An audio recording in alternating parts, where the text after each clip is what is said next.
പല ആളുകൾക്കും ചെന്നിക്കുത്ത് അല്ലെങ്കിൽ മൈഗ്രെയിൻ കാരണം പല ബുദ്ധിമുട്ടുകൾ അനുഭവിക്കാറുണ്ട്. അപ്പോൾ മൈഗ്രെയിൻ ഒഴിവാക്കാനായിട്ട് ഒരു 7ഓളം കാര്യങ്ങൾ കൃത്യമായിട്ട് പറയാം. ആദ്യത്തെ കാര്യം എന്ന് പറഞ്ഞാൽ നമ്മൾ അതിന്റെ ട്രിഗർ കണ്ടുപിടിക്കണം. പലർക്കും പല കാരണങ്ങൾ കൊണ്ടായിരിക്കും ഈ മൈഗ്രെയിൻ ഉണ്ടാകുന്നത്. ആ കാരണം കണ്ടെത്തി കഴിഞ്ഞാൽ അതിനെ ഒഴിവാക്കിയാൽ മൈഗ്രെയിൻ പൂർണ്ണമായിട്ടും മാറ്റാനായിട്ട് പറ്റും. ഇനി മൈഗ്രെയിൻ ഉള്ള വ്യക്തികൾ 7 മണിക്കൂർ മുതൽ 8 മണിക്കൂർ ഉറങ്ങിയിരിക്കണം. കണ്ടിന്യൂസ് ആയിട്ട് ഉറങ്ങുന്നതാണ് ഏറ്റവും നല്ലത്.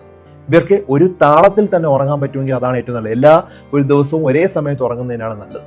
ഇനി ഇത്തരം വ്യക്തികൾ നമ്മൾ വളരെ സൗണ്ട് ഉള്ള വോയിസ് ഉള്ള സ്ഥലത്ത് പോയി ഇരിക്കുകയോ അതുപോലെ ഒത്തിരി വെയിൽ കൊള്ളുന്നത് ഒഴിവാക്കണം. കാരണം മിക്ക ആളുകൾക്കും അതാണ് ഒരു കാരണമായിട്ട് മാറുന്നത്.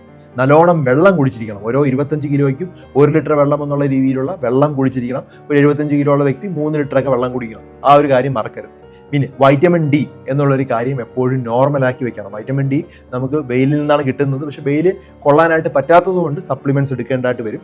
അത് നിർബന്ധമായിട്ടും കഴിച്ചിരിക്കും. പിന്നെ ഒമേഗ 3 ഫാറ്റി ആസിഡ്സും നട്ട്സും സീഡ്സും ഉള്ള ആഹാരങ്ങൾ ധാരാളം കഴിക്കുക. അത് നമ്മുടെ ബ്രെയിന് വളരെ നല്ലതാണ്. പ്രത്യേകിച്ച് മൈഗ്രെയിൻ പ്രിവെന്റ് ചെയ്യാൻ വേണ്ടി ഹെൽപ്പ് ചെയ്യുന്ന ഒരു സാധനമാണ്. എക്സസൈസ് വളരെ നല്ലതാണ്. എയറോബിക് എക്സസൈസ് ആണ് ചെയ്യേണ്ടത്. നമ്മൾ വളരെ വേഗത്തിൽ നടക്കുക, സൈക്കിൾ ചെയ്യുന്നത് നല്ലതാണ്. അതുപോലെ തന്നെ നീന്തുന്നത് നല്ലതാണ്. വെയിറ്റ് എടുത്തിട്ടുള്ള എക്സസൈസ് നിർബന്ധമായിട്ടും 30 മിനിറ്റ് ചെയ്യേണ്ടതാണ്. അതുപോലെ തന്നെ പഞ്ചസാര, മൈദ അടങ്ങിയ ആഹാരങ്ങൾ, അതുപോലെ നമ്മുടെ ശരീരത്തിന് ദോഷമായിട്ടുള്ള ജങ്ക് ഫുഡ്സുകൾ പാടെ ഒഴിവാക്കേണ്ടതാണ്. ഈ 7 കാര്യങ്ങളാണ് നമ്മൾ മൈഗ്രെയിൻ നമ്മുടെ ജീവിതത്തിൽ നിന്ന് മാറ്റാനായിട്ട് ചെയ്യേണ്ടത്.